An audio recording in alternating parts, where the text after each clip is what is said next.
Sejumlah menteri Kabinet Merah Putih mengaku siap untuk langsung bekerja usai dilantik pada hari Senin.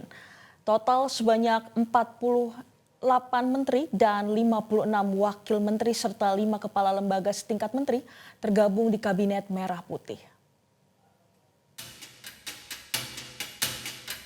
Susunan kabinet baru diumumkan beberapa jam usai Prabowo Subianto dan Gibran Rakabuming-Raka dilantik sebagai presiden dan wakil presiden periode 2024-2029. Sejumlah pekerjaan rumah menanti para menteri dan wakil menteri yang tergabung dalam Kabinet Merah Putih. Susunan kabinet diumumkan langsung oleh Presiden Prabowo didampingi Wakil Presiden Gibran dan Ketua Gugus Tugas Tim Transisi Pemerintahan Prabowo Sufmi Dasko Ahmad di Istana Merdeka Minggu malam.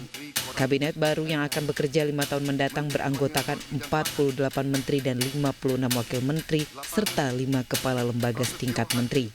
Dari 48 kementerian, 7 diantaranya merupakan kementerian koordinator. Ketujuh kementerian koordinator itu membidangi politik dan keamanan, hukum, HAM, imigrasi dan kemasyarakatan, perekonomian, pembangunan manusia dan kebudayaan, infrastruktur dan pembangunan kewilayahan, pemberdayaan masyarakat, serta pangan. Usai pengumuman, sejumlah menteri Kabinet Merah Putih mengaku siap untuk langsung bekerja usai dilantik pada hari ini. 100 hari pertama menjadi tugas awal yang harus diselesaikan para menteri.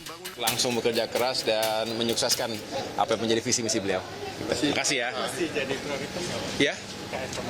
Ya tentu akan kita lanjutkan dan kita akan terus perkuat pembangunan infrastruktur di berbagai wilayah. Ini enggak emang tugasnya sama seperti Kominfo ya Bu, tapi cuma ada tambahan digital saja. Penambahan digital ini untuk menjawab juga perkembangan teknologi dan zaman. Artinya komunikasi memang ke depan juga tentu berbasis digital, tapi juga kita tahu kemarin salah satu PR kita juga adalah bagaimana mengamankan data-data kita. Itu juga terkait dengan digital dan pemerintahan yang efisien, efektif. Ya tentu Pak Prabowo tadi memintakan beberapa program kalau terkait dengan perekonomian kan jangkanya menengah dan panjang. Karena kalau bicara jangka pendek kan capaian angka indikator yang berdasarkan quarterly, tetapi kita diminta mempersiapkan ke depan ya tadi tantangan terkait subsidi energi, karena kemudian juga bagaimana membuat kebijakan energi, subsidinya itu tepat sasaran. Paling tidak dalam 100 hari ini kita mempersiapkan yang pertama rebranding koperasi untuk meningkatkan gairah masyarakat berkoperasi, yang kedua digitalisasi koperasi, dan yang ketiga adalah memperbaiki tata kelola dan SDM pengelola koperasi di seluruh Indonesia.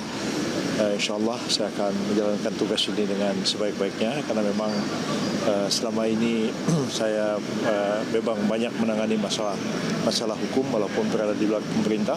Tapi sekarang ini masuk ke dalam pemerintah yang bertugas untuk melakukan pembangunan terhadap norma-norma hukum dan juga penegakan hukum di masyarakat kita. Menata ulang lahan-lahan milik negara atau tanah-tanah milik negara yang dikonsesikan kepada pihak ketiga, apakah itu dalam bentuk swasta maupun asing, itu harus ditata ulang dengan mengedepankan prinsip-prinsip keadilan dan memberikan akses seluas-luasnya kepada rakyat atas tanah. Dalam menyusun kabinetnya, Prabowo memanggil para menteri, wakil menteri, dan kepala lembaga ke kediamannya di Kertanegara pada 14-15 Oktober 2024. Selanjutnya mereka juga telah mengikuti pembekalan di kediaman Prabowo di Hambalang, Jawa Barat pada 16 dan 17 Oktober 2024. Sebelumnya Presiden Prabowo menyatakan nama Kabinet Merah Putih merupakan hasil kesepakatan bersama antara para ketua umum partai politik pendukung pemerintah. Tim Liputan, Metro TV. Jelajahi cara baru mendapatkan informasi. Download Metro TV Extend sekarang.